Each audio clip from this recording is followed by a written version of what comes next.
Ven Espíritu Santo, ven Llena los corazones de tus fieles, fieles, encendidos sobre tu amor. Envía tu Espíritu y serán creados. que se renovarán sobre la tierra.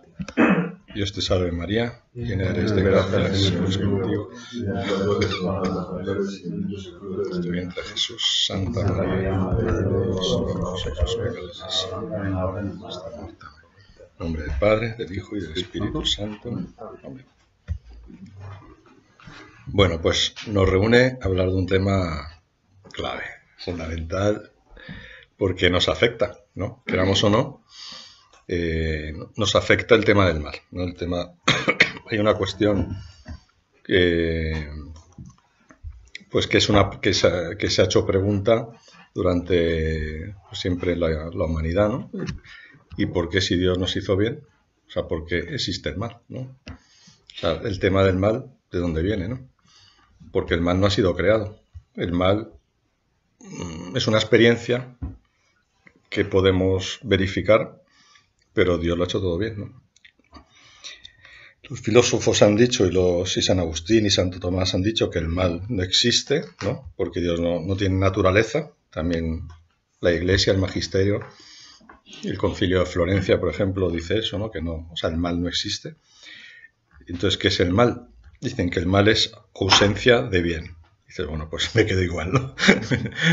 Pero claro, Dios, o sea, lo que tiene naturaleza es el bien, el mal no tiene naturaleza, porque Dios solo tiene naturaleza aquello que ha sido creado por Dios, y el mal no viene de Dios.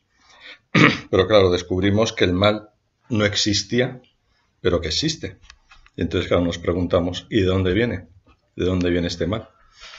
Y bueno, pues solo queda el ver que el mal, que no es de naturaleza, tiene que venir de la historia, de algún hecho histórico por el cual ha entrado el mal. ¿Y qué hecho histórico podemos ver? Pues la Escritura nos habla en Génesis 3 de una serpiente que tienta al hombre y que el hombre cae en el pecado.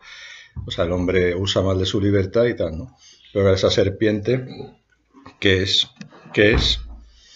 Pues la Escritura habla, además de la serpiente, habla de otros seres o de otros personajes en los cuales podemos ver pues un ser maligno, ¿no? Un ser que provoca el mal o que busca llevar al mal. Pero claro, este ser maligno, como si Dios no ha creado nada malo, ¿cómo puede surgir un ser maligno o alguien que genere el mal? Entonces, la Escritura y la tradición de la Iglesia hablan del demonio, también hay otros nombres que lo voy a decir, que vienen en la Sagrada Escritura, como alguien, un ángel que usando mal de su libertad se enfrentó a Dios y no quiso seguir su designio, no quiso seguir su plan. Pero claro, siempre está la pregunta, que es una pregunta difícil de responder y por más que podamos darle vueltas, pues al final tampoco como encontramos la respuesta que nos satisfaga plenamente. O sea, como un ser, un ángel que Dios creó bueno, ¿cómo pudo transformarse en malo? Y eso es lo que vamos un poco a ver. Pero no deja de ser el tema del mal un tema pues que siempre es una de las causas del ateísmo, ¿no? Como sabéis, ¿no? Porque, claro, porque si Dios es bueno, porque ¿cómo puede existir el mal? Y si es si es bueno y omnipotente, ¿no? Si es bueno y no puede eliminar el mal, es que no es omnipotente. Y si es omnipotente y no elimina el mal, es que no es bueno. Entonces, ¿cómo se puede mantener que un Dios, habiendo un Dios bueno y omnipotente, haya mal en el mundo? Esto ha sido como, desde Epicuro, ha sido como un tema que siempre ha escandalizado, ¿no? Y de hecho escandaliza pues a la persona que sufre, ¿no? Puede escandalizar, ¿no? Porque decir, oye, ¿y por qué se ha muerto mi hijo? ¿Por qué me ha pasado esto, ¿no? O sea, el tema del mal siempre, y sobre todo el mal del inocente. Claro, el libro de Job es como el prototipo de la explicación de cómo, pues, porque Job primero, siendo inocente, experimenta cómo pierde todos los bienes, después pierde toda la familia, pierde sus seres queridos y al final pierde la salud, ¿no? O sea, pierde, pues, salud, dinero y amor, ¿no? Pierde primero el dinero, luego el amor, digamos, de los seres queridos y pierde la salud, ¿no? Pierde como los dioses, ¿no? Los bienes que se consideran los principales. Pero al final dice, Dios me lo dio, Dios me lo quitó. Bendito sea el nombre del Señor, ¿no? Todo, o sea, que todo lo que recibimos, pues, bueno, en definitiva, o sea, el mal es un escándalo y por más que queramos explicarlo, pues nos sigue o nos puede seguir escandalizando. Escándalo como que no, o sea, un escándalo en cuanto que no lo podemos entender, en cuanto a que si Dios es bueno, porque, o sea, es el escándalo de, claro, es, o sea, nosotros hemos sido creados en la bondad, para la felicidad, ¿no? Y cómo es que, habiendo sido creados en eso, pues, y si Dios es como decimos que es bondad, que es misericordia, que es compasión, que es amor, pues como un Dios que es amor, que es Padre, como Dios que es Padre puede permitir que sus criaturas, ¿no? Caigan. Claro. Entonces la libertad es la clave, ¿no? La libertad es la clave, pero claro, la misma libertad genera unos interrogantes, ¿no? Porque ¿por qué Dios no hizo una libertad para el bien? ¿No? Porque la libertad, como dice San Agustín, la libertad más auténtica es la libertad para el bien. La libertad perfecta, la de Cristo, ¿no? Cristo no podía hacer el mal, ¿no? Porque su libertad siempre estaba inclinada al bien. Pero Dios quiso, o sea, claro, aquí la clave está en que Dios, al hacernos, quiso que nosotros colaborásemos con nuestra salvación. San Agustín dice, el Dios que te creó sin ti no te salvará sin ti. Entonces Dios quiso que nosotros colaborásemos en nuestra propia salvación y no quiso como dirigirnos y llevarnos como marionetas a que, pues, o sea, a que Él hiciera todo en nosotros, sino que Él quiso que el hombre colaborase con la creación. De ahí la procreación, ¿no? La colaboración del hombre en la creación, etcétera, ¿no? Todo esto. Bien, entonces, o sea, en ese sentido podemos decir que el mal es como un escándalo que lleva a algunos al ateísmo, ¿no? O sea, la pregunta sobre el mal es una de las causas del ateísmo. Eso lo dice el Vaticano II de la Gaudium et Spes, ¿no? Pero claro, bueno, entonces, de hecho, en la historia de la Iglesia ha habido muchos dualismos. Dualismo quiere decir creer que hay dos principios de la realidad. Uno, el que crea, o sea, el principio de lo bueno, y otro, el principio de lo malo. Ya en los primeros siglo II, siglo III, el maniqueísmo, ¿no? Contra el que combatió San Agustín, pues decía eso, que hay dos, o sea, que en el principio había dos seres, ¿no? Dios y un ser maligno. Hombre, eso es una buena solución, digamos, para explicar el mal, ¿no? Porque decimos, bueno, pues hay uno, Dios de Dios viene todo lo bueno y del demonio o de ser maligno viene todo lo malo. De hecho, doctrinas dualistas en el sentido del maniqueísmo, ¿no? de la Edad Media, pues todos los desastres naturales y todas las, pues lo atribuyen al demonio, ¿no? O sea, los truenos, las tormentas, los cataclismos, los terremotos, pues esa era la obra del diablo, ¿no? Y la obra de Dios, pues era todo, esa era una buena solución, ¿no? Digo, buena entre comillas, ¿no? Como para solucionarlo. Pero la Iglesia siempre, pues defendió, lógicamente, que no podemos decir que hay un principio del mal eterno, porque entonces, sino que el demonio no es el principio del mal, sino que fue una criatura creada buena por Dios, pero que por su libertad pues se enfrentó a Dios. Entonces, bueno, como que el tema del mal está de fondo, ¿no? O sea, creo que es bueno decirlo, tampoco vamos a profundizar mucho en ello, pero creo que es bueno decirlo. La comprensión del demonio, ¿no? Como este personaje, ¿no? Que el demonio es persona, lo llamo personaje por personajillo, ¿no? Que, pues, o sea, la comprensión de un ser que ha traído, bueno, pues un ser que se ha rebelado contra Dios, que era un ángel y que, pues, y que pues ha ido también contra el hombre. O sea, el entender eso también ha tenido como una progresión en la historia de la salvación.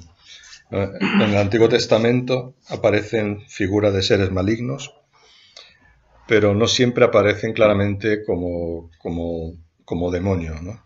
Porque, o sea, no con mucha claridad. Incluso en el libro de Job, o sea, aparece que le persigue, el Satán que persigue, todavía no se manifiesta claramente como ese, o sea, ese ser personal malvado que busca, pues, destrozar al hombre, ¿no? Pero cada vez más se manifiesta eso, y en el Nuevo Testamento ya es muy explícito, ¿no? O sea, siempre la revelación, o sea, lo que Dios nos manifiesta, pues en el Antiguo Testamento está como en un proceso como más todavía, pues eso, todavía no está completada, ¿no?, la revelación, y las cosas se explican todavía pues para que el pueblo entienda, ¿no? Pero ya con Jesucristo, pues ya las cosas son claras, ¿no? Entonces, pues Jesús, la vida de Jesús manifiesta claramente la presencia del diablo en muchos momentos, ¿no? Pues las tentaciones, por ejemplo, Jesús aparece la figura de Satanás. En los exorcismos que realiza Jesús, que aparece habitualmente, casi siempre, junto a sanaciones, ¿no? Dice en los evangelios, Jesús curó a muchos enfermos y expulsó muchos demonios. Jesús. Y la presencia del demonio es reconocida también por los que critican a Jesús, porque no critican que tenga poder de expulsar demonios, lo que critican es de dónde le viene ese poder. Cuando le dicen los fariseos, echa a los demonios con el poder del jefe de los demonios. Incluso decían de Jesús que tenía un demonio, como lo habían dicho de Juan Bautista, ¿no? Entonces, en los exorcismos se manifiesta la realidad del demonio, pero también se manifiesta el poder y la autoridad de Jesús sobre los demonios. Jesús actúa en nombre propio, o sea, no necesita acudir a nadie. Y los demonios reconocen en Jesús que es el Santo de Dios, dicen, es el Hijo de Dios, aunque nunca le llamarán Señor, ¿no? O sea, reconocen su divinidad los demonios, pero no reconocen que Él es el Señor, porque si dicen que es el Señor, entonces están reconociendo que ellos son siervos, ¿no? Porque la clave, lo diré después más, pero la clave, digamos, de por qué el demonio es demonio.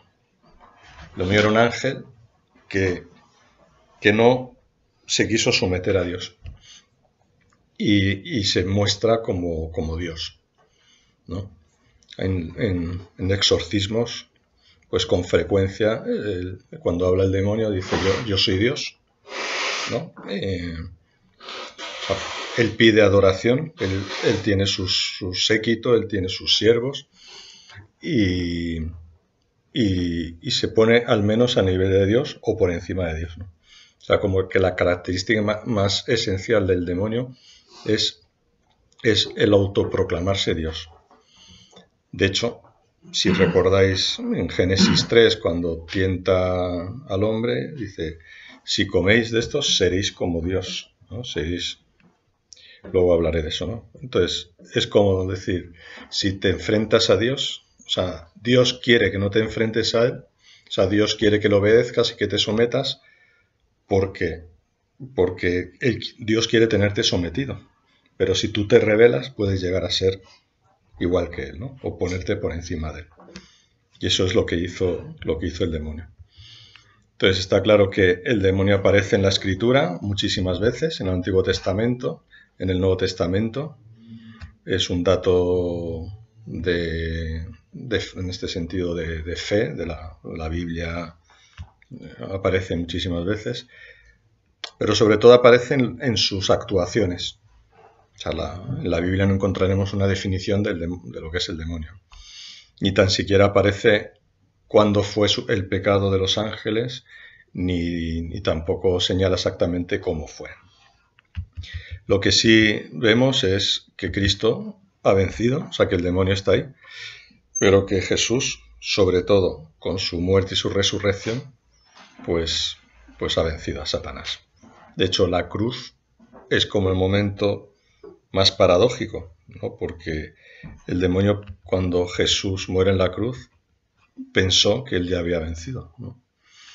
O sea, cuando le entregan, pues es entregado a la muerte. O sea, el demonio, eso aparece de alguna manera en la película La Pasión, ¿no? Y pues como el demonio se cree que ya está derrotado, ¿no? Y claro, y paradójicamente, lo que parece la derrota de Cristo es su victoria, porque en la cruz Jesús derrota al diablo y en su resurrección, ¿no? Porque no podemos separar muerte y resurrección, van siempre unidas. Entonces, la victoria de Cristo se realiza en el misterio, lo que llamamos misterio pascual, que es la muerte, cruz, resurrección, ¿no? La muerte en la cruz y la resurrección. La Iglesia, la tradición de la Iglesia, los santos padres y luego pues los concilios y las declaraciones del magisterio han definido claramente, o sea, hay un acuerdo en que pues no solo en la existencia del demonio, sino en su acción contra Dios y contra los hombres. Los padres de la Iglesia pues profundizan en su naturaleza y el motivo de su pecado. ¿No? La Biblia no hablaba de la naturaleza del demonio, ni tampoco, o sea, parece que eso aparece con lo que hacen, pero no explica el porqué. Entonces, los santos padres, los padres de la Iglesia, afirman que el demonio es una criatura frente a estos dualismos que hemos hablado antes, ¿no? Como el maniqueísmo. O sea, el demonio es criatura, no es Dios. No, eso le fastidia mucho al demonio, ¿no? Cuando una lectura que está en el ritual de exorcismos, que es el prólogo de San Juan, dice, en el principio existía el verbo estaba junto a Dios y el verbo era Dios, que existía desde siempre, ¿no? Claro, o sea, él se atribuye ese ser Dios, ¿no? Como el existir desde siempre y tener el mismo poder, pero no, él es criatura. Y eso pues no le gusta mucho, ¿no? Porque no se quiere reconocer como criatura. Y bueno, pues los santos padres hablan claramente de eso, que es una criatura, que no es un principio eterno. O sea, el demonio está muy contento con los dualistas, ¿no? Pues le ponen al mismo nivel de Dios, que es un ángel. Y dicen, ¿y el pecado? ¿Cuál fue su pecado? Pues en primer lugar el pecado, el de soberbia, ¿no? El orgullo, el de querer ser Dios, ponerse en el lugar de Dios. Pero también, recogiendo lo que dice el libro de la sabiduría, ¿no? También subrayan que los demonios cayeron en el pecado de envidia hacia los hombres, ¿no? Como dice San Ireneo, o sea, que tuvieron envidia, o sea, porque Dios iba a crear un ser y él se iba a encarnar en ese ser. Entonces, por soberbia y por envidia, que son los dos grandes pecados. Entonces, si podemos hacer una clasificación de los pecados, los más graves son la soberbia y la envidia. La soberbia, porque es ponerme en lugar, o sea, la soberbia, digamos, la buena, o sea, la buena que la mala, ¿no? O sea, el pecado de soberbia, en sí, o sea, más pleno, ¿no? Que es no reconocer a Dios, negar a Dios y ponerte tú en lugar de Dios. O sea, ser tú Dios, ¿no? Hacerte tú un Dios. Y la envidia, o sea, no la envidieja o la envidia así más, pues, bueno, la envidia, pues, que a lo mejor podemos tener nosotros es que, bueno, otro tiene algo que yo no tengo y me gustaría tener y, hombre, ¿no? Pues, pero la envidia así fuerte, digamos, la del demonio, es la de no aceptar el don que tiene el otro y querer su daño. O sea, de hecho, luego lo diré, una de las formas por las que el demonio puede entrar en una persona es por envidia de otro. Y, o sea, por esa envidia mala de lanzar un maleficio, una maldición, un mal de ojo o algo de esto, ¿no? O sea, la envidia es terreno del diablo. O sea, me refiero a esta envidia, ¿entendéis? ¿No? De querer hacer daño y de maldad. Entonces, ya desde los primeros siglos, la tradición de la Iglesia ha afirmado la existencia del demonio o de los demonios como criaturas, ángeles caídos que cayeron en el pecado por soberbia y envidia y que están definitivamente y eternamente condenados. Y para que la cosa no acabe mal, pues completan diciendo, pero han sido vencidos por Cristo y no tienen más poder que el que Dios les concede y les permite. En el fondo, Dios, que tiene el poder supremo, permite la acción del diablo de un modo misterioso también, porque claro, ahí también surgen muchas preguntas, ¿no?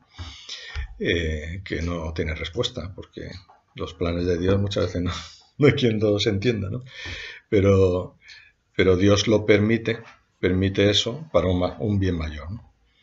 Cuando hemos hablado del mal, una de las cosas que dice la Iglesia es que el mal existe, es un misterio, o sea, toda la revelación da una explicación, o sea, todo lo que es la historia de la salvación da una explicación o busca una explicación al mal, pero al final, pues hay que ver que el mal es mal, que Cristo lo ha vencido en la cruz, que Dios ha tomado el mal, o sea, asumiéndolo, cargándolo sobre sí mismo, en vez de abolirlo, lo ha cargado, cosa que seguramente nosotros no hubiéramos hecho, nosotros nos hubiéramos cargado, pero Dios quiso cargarlo sobre sí, y que de los males se saca bienes, y que del mayor mal de la historia, que es la crucifixión, se ha sacado el mayor bien. Entonces, bueno, que Dios permite o deja que el demonio actúe, pero saca un bien mayor, ¿no? O sea, permite para probarnos, para hacernos crecer, para que crezcamos en la lucha, pero que saca del mal, saca bienes, de la acción del demonio, saca bienes mayores.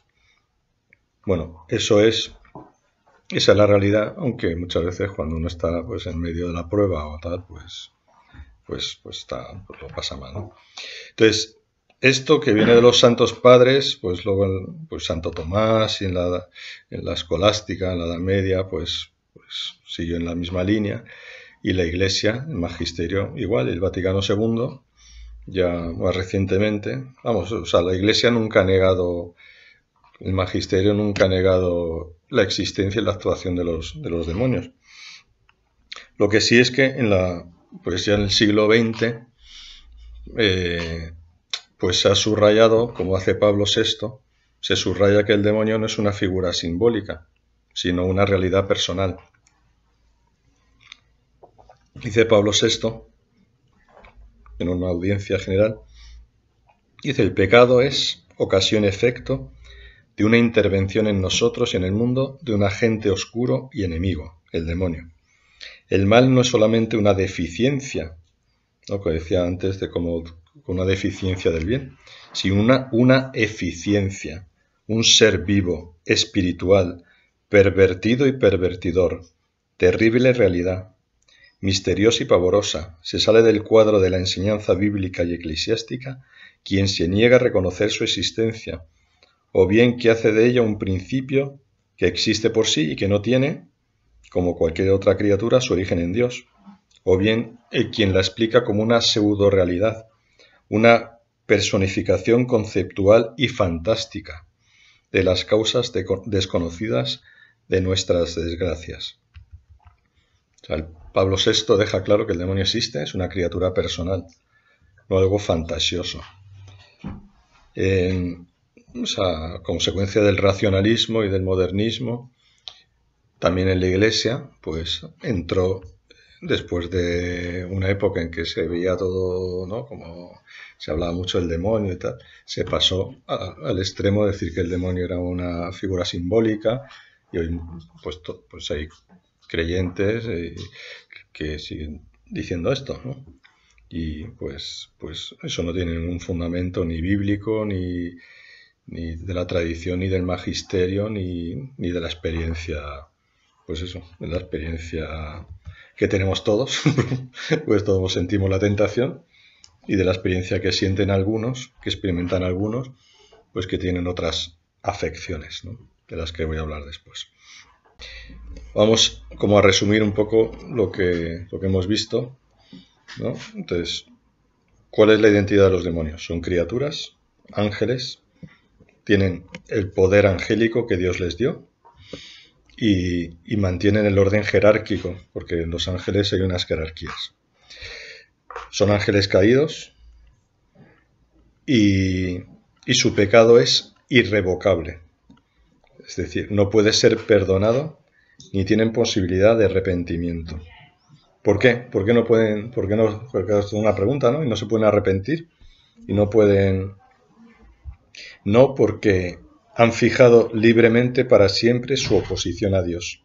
O sea, no hay posibilidad de arrepentimiento porque su inteligencia preclara y su situación que no tienen posibilidad de un cambio, pues, o sea, la conciencia del ángel es, o sea, no es clara, no es preclara, ¿no? Entonces, de alguna manera, como dice el Catecismo, en el número 393, dice: el carácter irrevocable de su elección y no un defecto de la infinita misericordia divina es lo que hace que el pecado de los ángeles no pueda ser perdonado. Y cita a San Juan Damasceno, que dice: no hay arrepentimiento para ellos después de la caída, como no hay arrepentimiento para los hombres después de la muerte. O sea, nuestra situación, cuando muramos ya no podemos arrepentirnos, ¿no? O sea, tenemos este tiempo, porque Dios nos creó, al hombre le creó en un estado de camino hacia la perfección. No nos creó perfectos, no nos creó completos. Nos creó con la posibilidad de llegar a eso, ¿no? O sea, el paraíso no es el cielo. Dios crea al hombre en un estado que es el paraíso, que es un estado, pues, de amistad con Dios, pero donde el hombre tiene que trabajar. Cuando dice cultiva la tierra, el trabajo no es consecuencia del pecado. El trabajo es antes del pecado.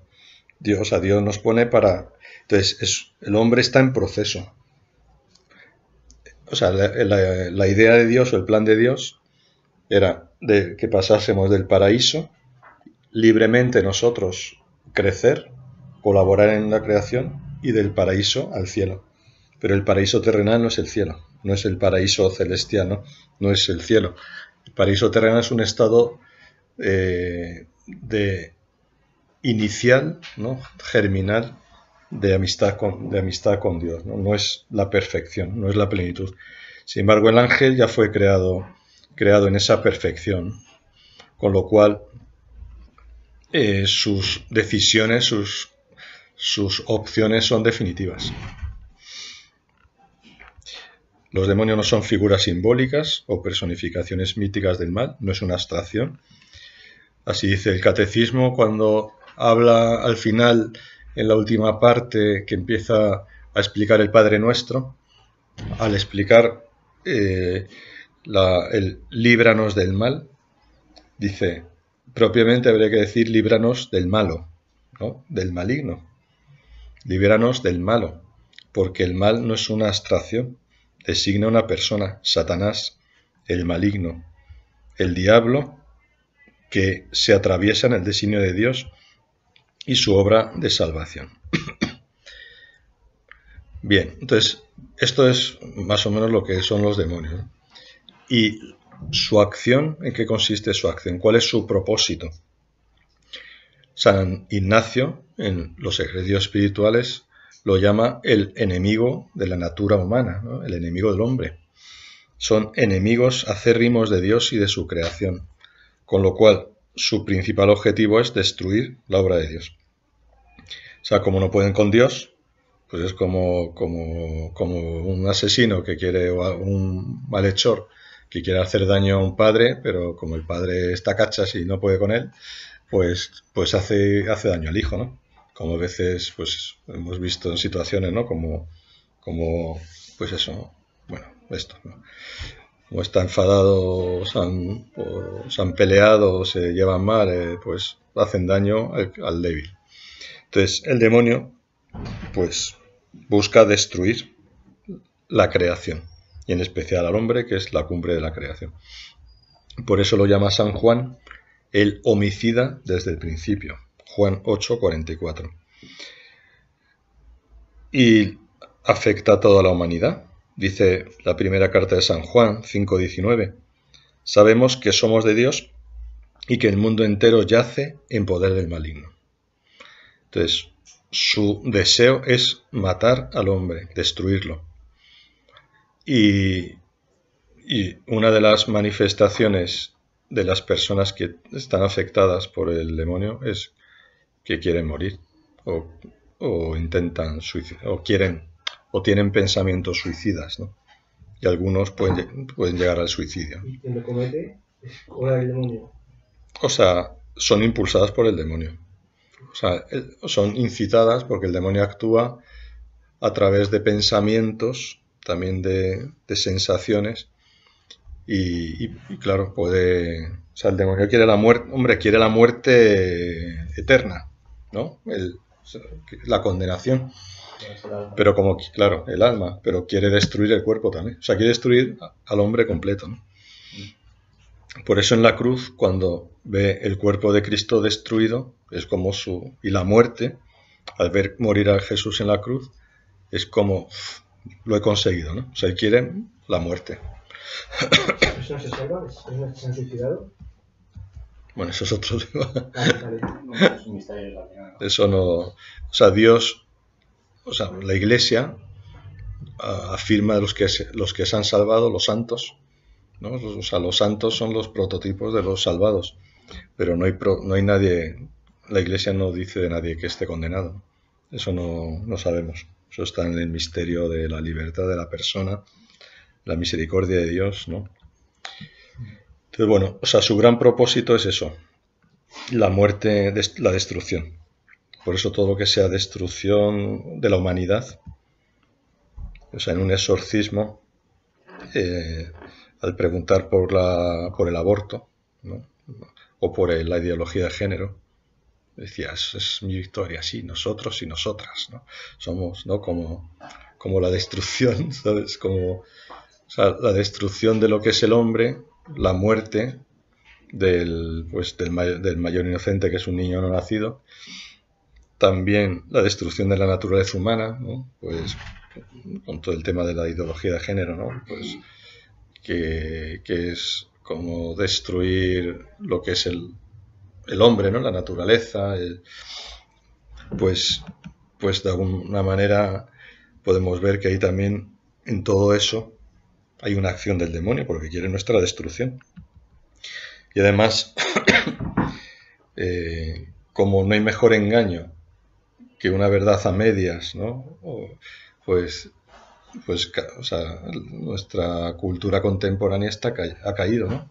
Ha caído en ese engaño con una aparente o supuesta verdad o con algo de verdad. Vamos, aunque hay cosas que no tienen ni pie ni cabeza, pero bueno, pero se mantienen y bueno, en fin, que eso sería otro tema amplio, ¿no? Pero lo que está claro es que tiene más poder que nosotros, pero tiene menos poder que Dios. Entonces, si estamos unidos a Dios, pues no hemos de temer. O sea, el poder suyo es limitado, porque es criatura, no es un poder infinito, porque no es más que una criatura, poderosa, porque es espíritu puro, pero criatura. Y está siempre en dependencia de la permisión de Dios, o sea, de que Dios le permita su acción. Entonces eso es muy importante, ¿no? ¿Por qué Dios lo permite? Pues bueno, ahora podemos hablar un poco de eso. Pero dice el catecismo en el número 395, el que Dios permita la actividad diabólica es su gran misterio. ¿Por qué? Pero nosotros sabemos que en todas las cosas Dios interviene para bien de los que le aman.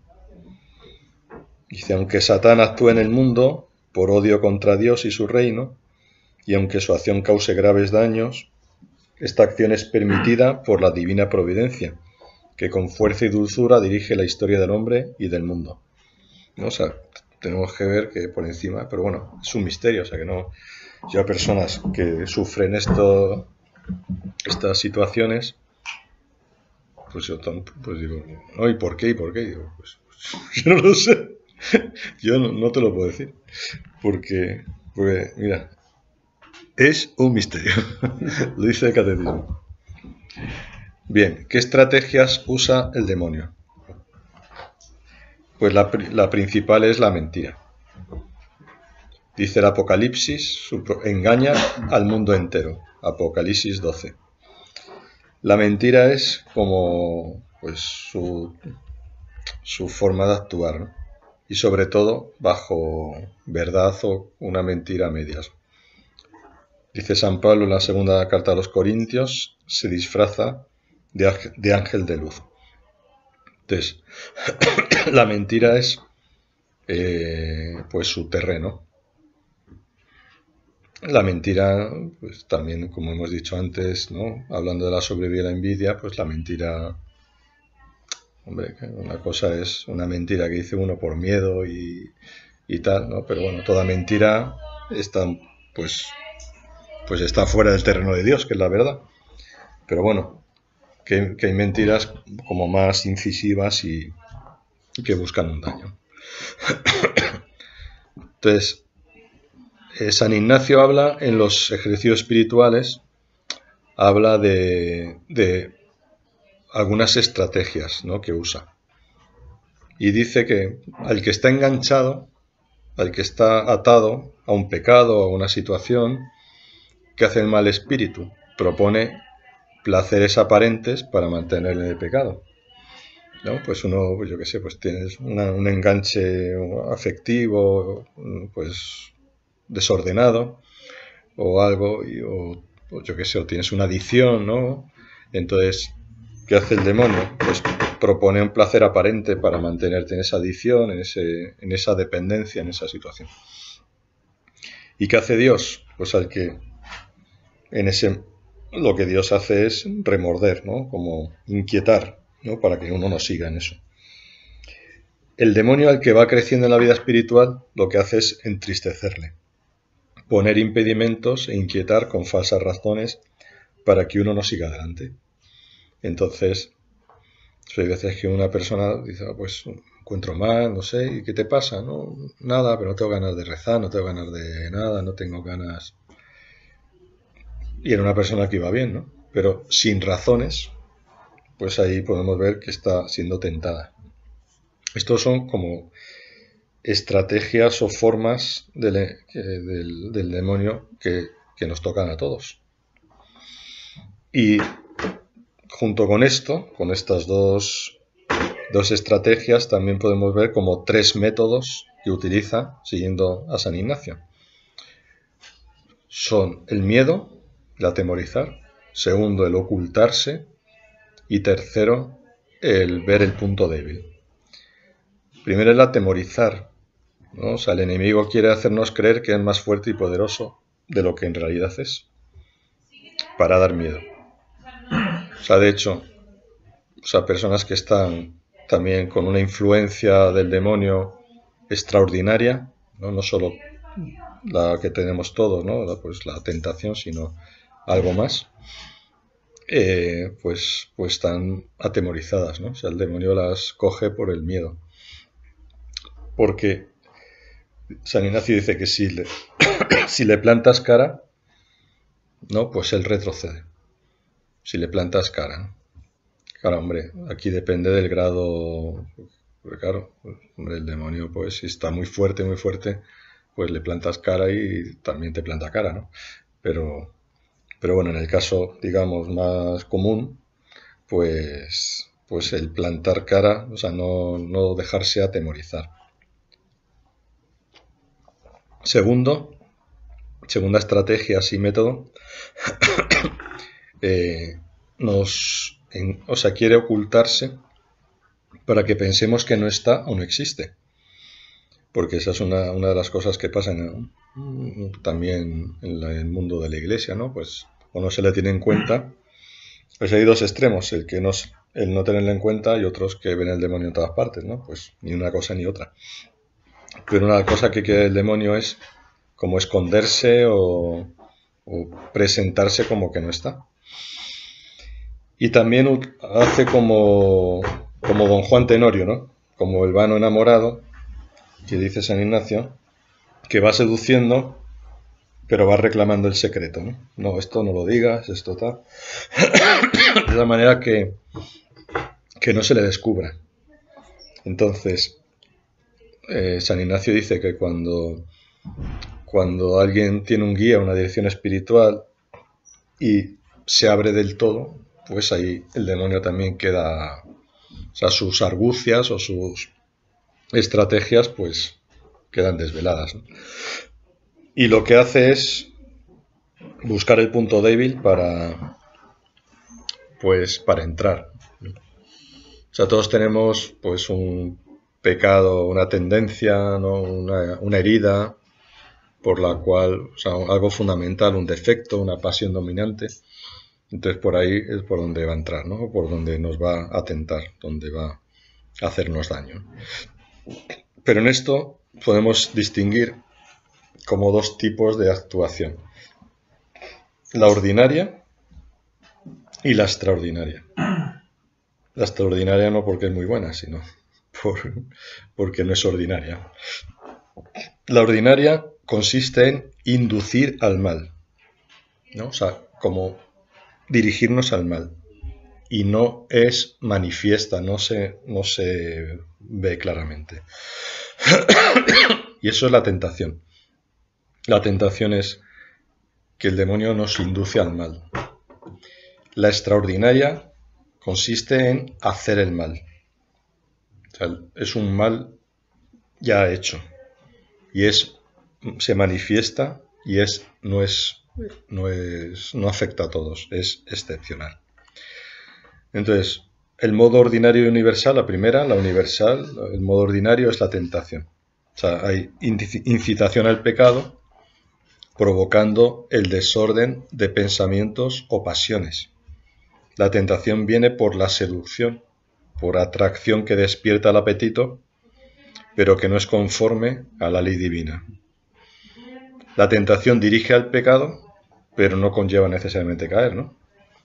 O sea, sabemos que la gracia, pues la gracia está por encima o sea, que el Señor está por encima, ¿no? Y luego, la actuación extraordinaria afecta a algunos, no es universal como la tentación, y tiene dos posibles causas. Por una parte, puede ser por culpa o responsabilidad propia, cuando uno ha hecho algún tipo de prácticas de ocultismo, pues satanismo, esoterismo, brujería, hechicería, que haya hecho santería, maleficios, o también se abren puertas al diablo, una posibilidad de que el diablo entre de esta manera más extraordinaria, pues cuando se han hecho algunas terapias de estas alternativas que están basadas en la energía universal de la nueva era, ¿no? Donde se invocan, entre comillas, seres de luz o maestros ascendidos que son en realidad demonios, como se hace en el Reiki, registros acásicos y otros métodos de sanación o desarrollo personal que están muy extendidos en nuestra sociedad. Puedo entrar por ahí, por ejemplo, por sí. el Reiki. No significa, porque mucha gente lo hace. Sí, pero no son conscientes de lo que hacen. Es claro. peligroso. O sea, es una puerta que se abre. No quiere decir que uno que haga Reiki, uno que haga esto, pues quede, pero son como puertas que se abren, ¿no? O sea, si yo, pues esta noche dejo la puerta de mi casa abierta, pues a lo mejor no entra nadie, ¿no? Seguramente no entre nadie. Pero claro, si la voy dejando abierta varios días, pues, hombre, a lo mejor nunca entra nadie, pero estoy dando la posibilidad Lo ponen más fácil, sí. Estoy dando la posibilidad de que entre, ¿no?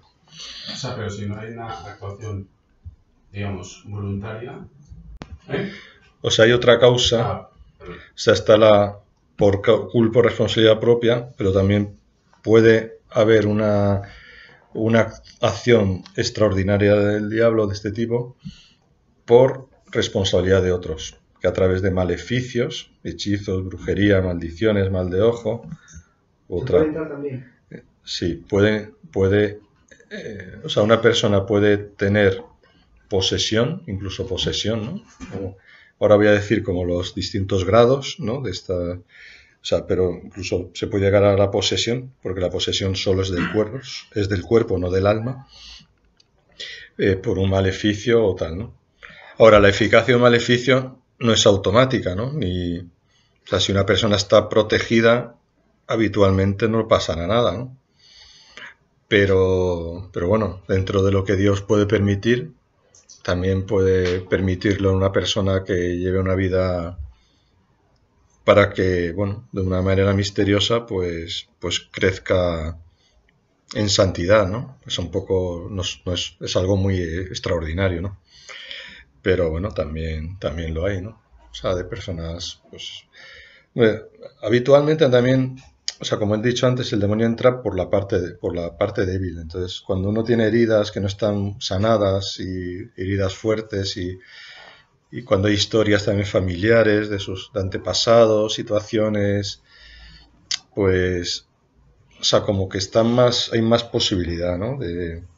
Pero no deja de ser un misterio, ¿no? No deja de ser un misterio. O sea, esto es lo más difícil de entender, ¿no? Porque, o sea, a nivel físico lo podemos entender más, ¿no? Tú sales a la calle, viene un tío, te pega una puñalada y pues tú no tienes la culpa y te ha matado o te deja mal herido, ¿no?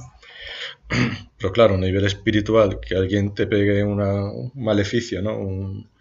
Así, y desee tu mal y pues hombre, porque eso y que te llegue y te afecte, hombre, yo creo que, o sea, que eso afecta, pero que tiene que haber otras cosas también, ¿no? Que tiene que haber, pues eso, que una situación de debilidad que lleva a que eso te afecte y realmente se produzca, o sea, que en ese sentido no hay que estar temiendo, ¿no? Joder, si me va a hacer un maleficio, ¿no?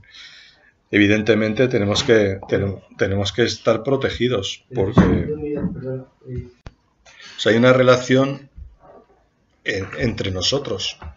O sea, ¿por qué el pecado de Adán nos ha afectado a todos? Porque hay una solidaridad de todos en Adán, ¿no? En Adán, pues su pecado nos afecta a todos. ¿Por qué la salvación de Cristo nos afecta a todos? Porque todos somos solidarios en Cristo, ¿no? Entonces, hay una solidaridad entre nosotros, entonces, el demonio tiene un poder, lo puede realizar él solo, digamos, pero normalmente, o sea, es a través de otro, o sea, como que, o sea, el demonio nos tienta, nos tal, pero así estas situaciones más extraordinarias, o uno está invocando al demonio y lo está solicitando, o otro lo solicita para hacerte daño. Mucha gente hace pactos también con el demonio, ¿no? Claro. No. Sí, yo te doy más sobre la acción. Como yo esas familias un poco lejos, yo sobre la acción de mi día a día. Pues, o sea, entonces puede haber como una doble causa, ¿no? La responsabilidad propia o de otros. Y luego, en cuanto a los efectos, estos efectos extraordinarios dan lugar a diversas manifestaciones, que podemos resumir en tres, ¿no? De menor a mayor grado. Primero, la perturbación indirecta, ¿no? O infestación que afecta a lugares, objetos y animales. O sea, puede haber, o sea, una casa cuando suenen ruidos, casas infectadas, ¿no? Como esta de Cibeles, ¿no?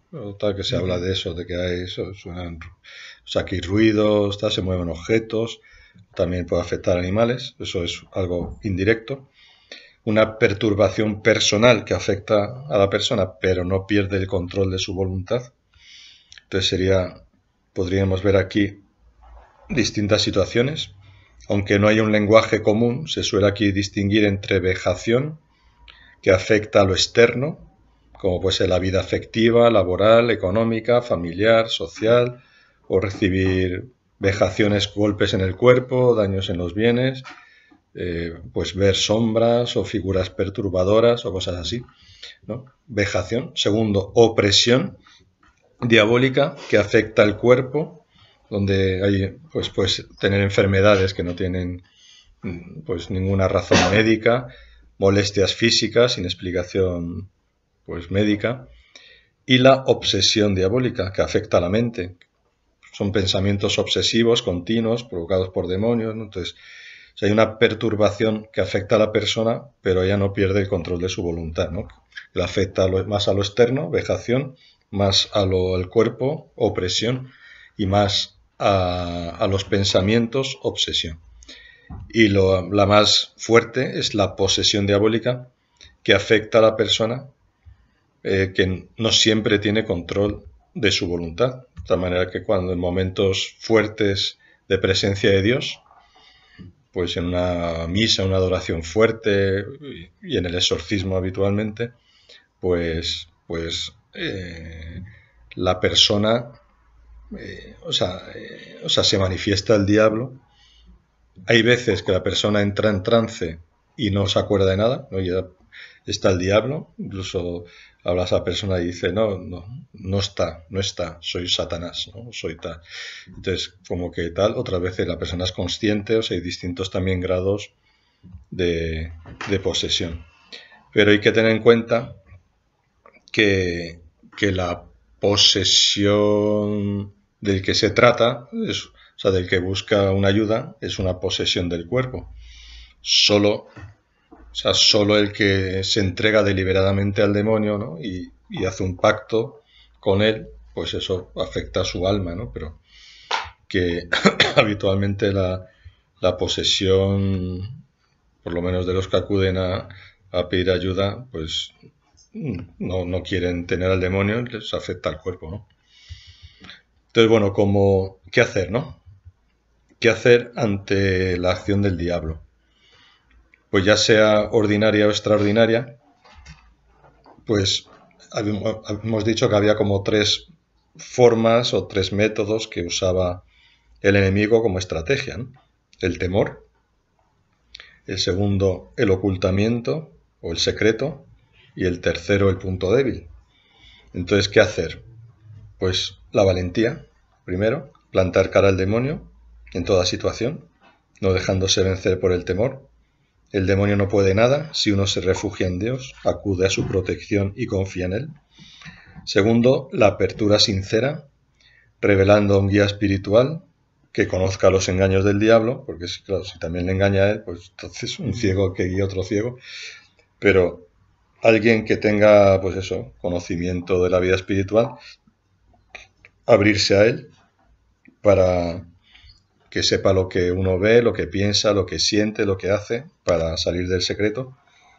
Y la vigilancia. Dice la primera carta de San Pedro, sed sobrios, velad, vuestro adversario el diablo, como un león rugiente, ronda buscando a quien devorar. Resistidle firmes en la fe. Entonces es importante conocer los puntos débiles, sobre todo el punto, no sé, normalmente yo creo que todos nos tendemos a confesar más o menos de lo mismo, o como hay una parte más débil en la que solemos caer más, entonces pues combatir, ¿no? Y estar atentos y vigilar esa parte más débil que cada uno tenemos. Es fundamental el discernimiento. O sea, el discernimiento, dice San Pablo en la primera carta de los tesalonicenses, guardaos de toda clase de mal, examinadlo todo, quedaos con lo bueno. O sea, el discernimiento es fundamental, ¿no? Entonces, en nuestra cabeza, hay como varios terrenos de juego, ¿no? Donde nos pasan cosas. Está la cabeza, ¿no? Los pensamientos, el cuerpo, la zona de la afectividad. Entonces, los pensamientos tienen un triple origen. Pueden ser, cuando me viene algo, puede ser de Dios, puede ser del mal espíritu o puede ser mío. Entonces, pues hay que examinar. Dice la primera carta de San Juan, el capítulo 4, versículos 1 y 2. No os fiéis de cualquier espíritu, examinad examinad si los espíritus vienen de Dios. Entonces, tenemos que ver, o sea, que ir aprendiendo. ¿Y cómo sabemos cuál es el criterio para saber si un pensamiento es de Dios, es del demonio o es mío? Pues a veces puede ser claro, porque si algo me lleva mal, está claro que no es de Dios, pero hay cosas que tampoco uno sabe. Entonces, siempre por los frutos. ¿Qué fruto, o sea, después de esto, qué fruto ha dado? Y claro, nos va ayudando también la experiencia, la ayuda de otro, que tenga un guía espiritual, que tenga discernimiento y experiencia, porque es fácil engañarse uno a sí mismo. Y cuanto más unidos estemos a Dios, pues más vamos a saber los engaños, ¿no?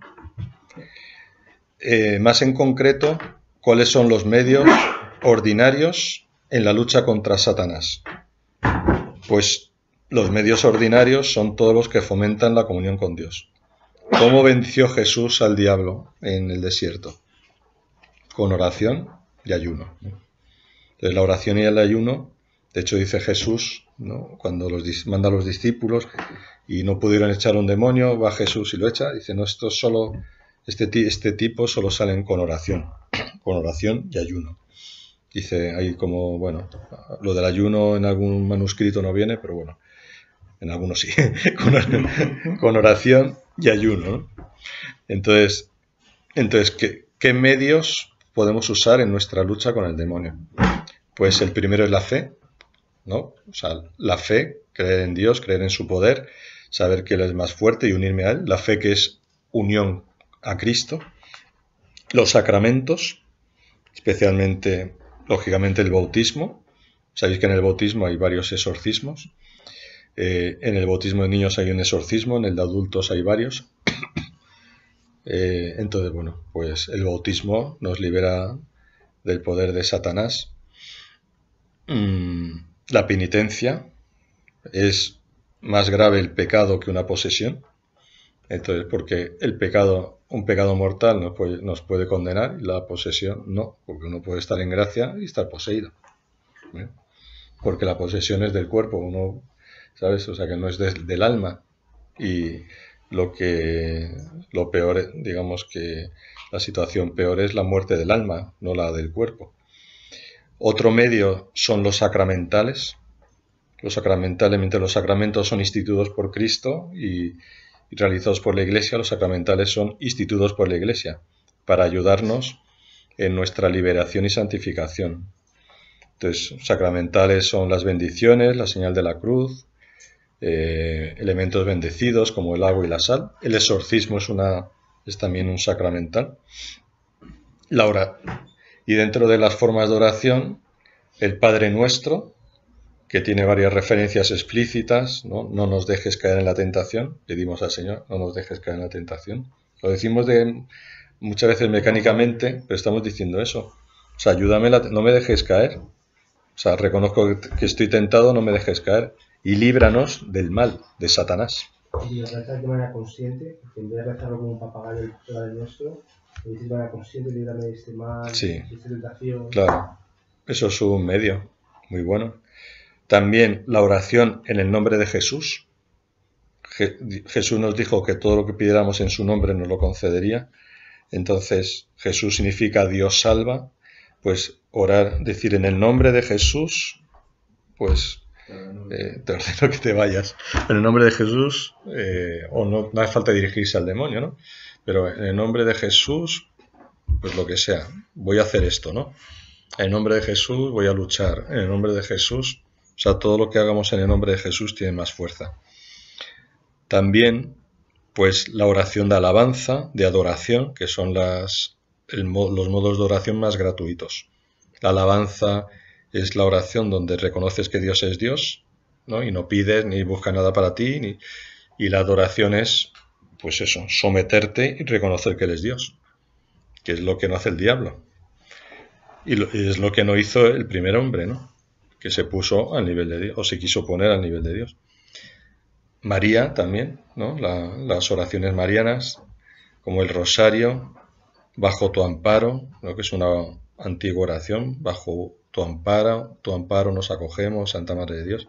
No deseches las súplicas que te dirigimos en nuestras necesidades, antes bien, líbranos siempre de todo peligro. Líbranos. O el acordaos, oh piadosísima Virgen María, son oraciones de protección. También la oración a San Miguel Arcángel, ¿no? Que es el arcángel que luchó y se enfrentó a Satanás, ¿no? Es como un gran intercesor.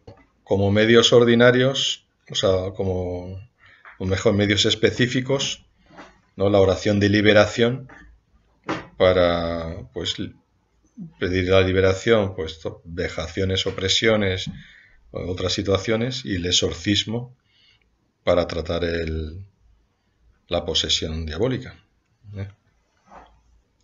Bueno, yo creo que con esto, si queréis hacer algunas preguntas.